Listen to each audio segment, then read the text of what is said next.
Doctor Jagannath Mishra Sanskrit महाविद्यालय poster Navtoli Madhubani के उपशास्त्री प्रथम वर्ष के सभी छात्र छात्राओं के लिए आज राष्ट्रभाषा हिंदी अंतर्गत निबंध भ्रष्टाचार और उसे दूर करने के उपाय पर चर्चा होगी। भ्रष्टाचार, भ्रष्ट आचरण मतलब भ्रष्टाचार। भ्रष्टाचार का शाब्दिक अर्थ होता है गिरा हुआ व्यवहार। स्वार्थ और लोभ में पड़कर बहुत आदमी क्या करते हैं तो अमानवीय गलत व्यवहार और मिलावट को ही भ्रष्टाचार की संज्ञा देते हैं। लेकिन भ्रष्टाचार का क्षेत्र इतना ही नहीं है, उसका बहुत बड़ा दायरा है। जैसे इस दायरे में प्रधानमंत्री से लेकर एक चपरासी तक आ जाता है। कुर्सी के लिए यदि प्रधानमंत्री किसी खास वर्गों की अच्छी ख्याल रखते हैं और अन्य वर्गों की उपेक्षा करते हैं तो वह भ्रष्टाचार में आता है। यदि प्रोफेसर महाविद्यालय में ढंग से पढ़ाई न करके और अपने डेरा पर ट्यूशन करता है तो वह भ्रष्टाचार है। यदि डॉक्टर प्राइवेट प्रैक्टिस में अधिक फीस लेता है तो वह भ्रष्टाचार है।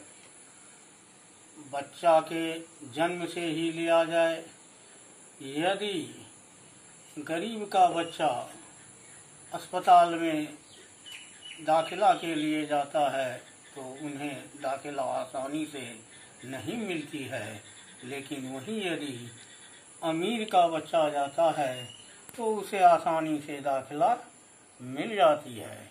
इतना ही नहीं, पढ़ाई लिखाई के मामले में भी अमीरों के बच्चे को पिछले दरवाजे से नामांकन आसानी से होता है, लेकिन गरीब के बच्चे लंबी लाइन में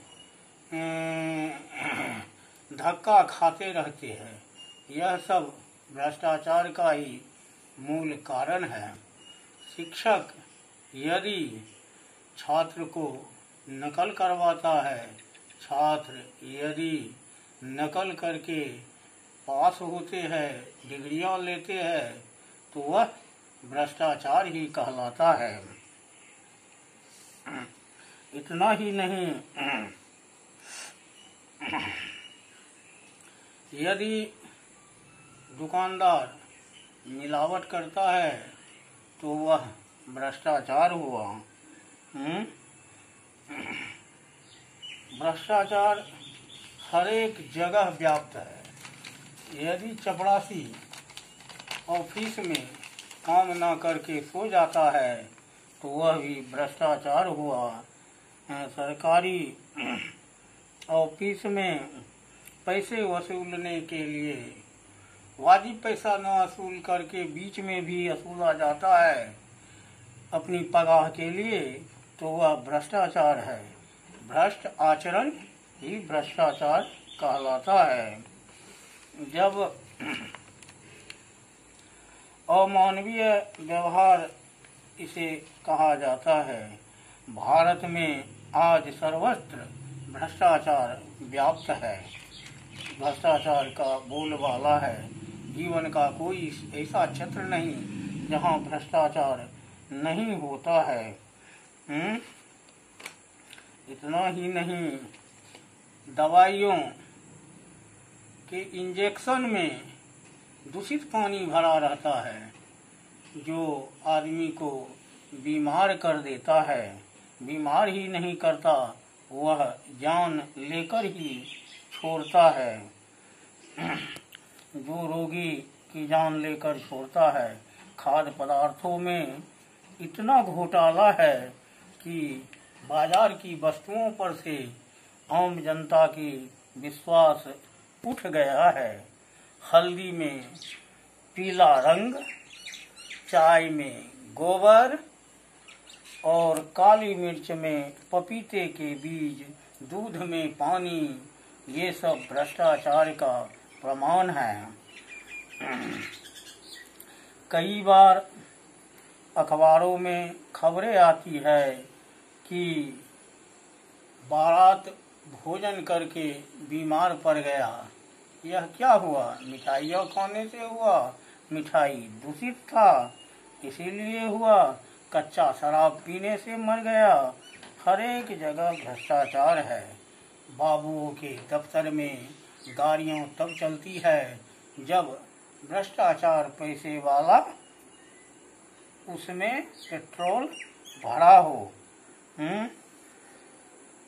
उसी तरह बिजली उपकरणों और ढेर सारी सामान, सब में भ्रष्टाचार ही है। आज विद्यालय में प्रवेश पाने के लिए पहले ही कह चुके हैं, जो गरीब बच्चों को बड़ा दिक्कत होती है और अमीर बच्चे आसानी से, वह अमीर बच्चे धनिक बाप के नालायक बेटे आसानी से दाखिला पा लेते हैं। कार्यालय हो, ऐसे ऐसे अध्यापक है जो कभी कभार विद्यालय का दर्शन करते हैं, लेकिन मासिक तनख्वाह लेते रहते हैं, क्योंकि उनका लिंक तो नीचे से ऊपर तक भ्रष्टाचारियों से जुड़ा हुआ है। पुलिस के भ्रष्टाचार को देखिए। पुलिस, कहीं घटना घटती है तो पुलिस घटना स्थल पर तब पहुंचती है जब अपराधी वहां से निकल जाता है।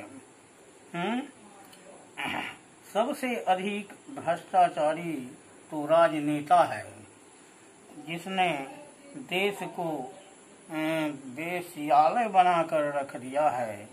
वह वोट बटोरने के लिए कभी अल्पसंख्यकों की जूतियां चाटते हैं, तो कभी ऋण माफी का गलत वायदा करते हैं, तो कभी दो समुदायों के बीच झगड़ा झंझट उठा देता है। कभी कुर्सी बचाने के लिए इतना ही नहीं, मंत्रिमंडल तक को खरीद कर लेते हैं। भारत में भ्रष्टाचार पनपने का मुख्य कारण अधिसंख्य भ्रष्टाचारी नेताओं का बोलबाला है, और प्रायः अधिसंख्य नेता ही, धनी मनी नेता जो भ्रष्टाचारी रहते हैं, वही विधानसभा लोकसभा में प्रवेश पाते हैं। लेकिन कुछ नेता ऐसे भी हैं जिनका सच्चा हृदय है, लेकिन उनकी संख्या नगण्य है, इसीलिए बोलबाला अधिक संख्या भ्रष्टाचारियों का ही है।